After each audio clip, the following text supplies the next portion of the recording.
That doesn't mean it was easy. Snowden had to plan the leak and his escape carefully. He had three things working in his favor. Number one was his location. Snowden was contracted to the NSA by a company called Booz Allen Hamilton.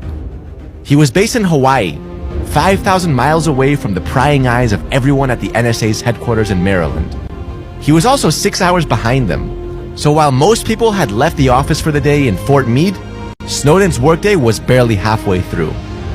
Number two was the thin client system. Snowden had access to the NSA headquarters servers via a computer system called Thin Client. It basically gives users access to specific types of files based on their profile. But the setup was outdated, and Snowden was no ordinary user.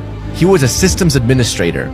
So unlike other NSA users who had restrictions on the classified information they could access, Snowden's high security clearance gave him more privileges.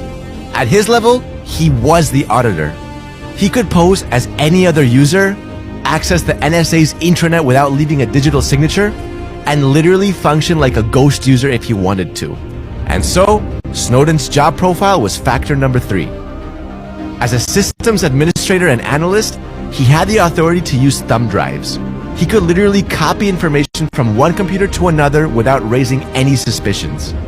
After working for just 4 weeks with the NSA in Hawaii, Snowden decided it was time for the world to know what they'd been doing. But he knew no one would believe him without any proof. So he downloaded the documents without raising suspicion and cleverly snuck the thumb drives past security. The next day, he asked for a leave of absence without pay, and then extended it by saying he was suffering from epilepsy. But when he stopped answering calls and didn't return, the authorities suspected something was wrong, and the NSA began looking for him. By then, Snowden had made his way from Hawaii to the safety of Hong Kong.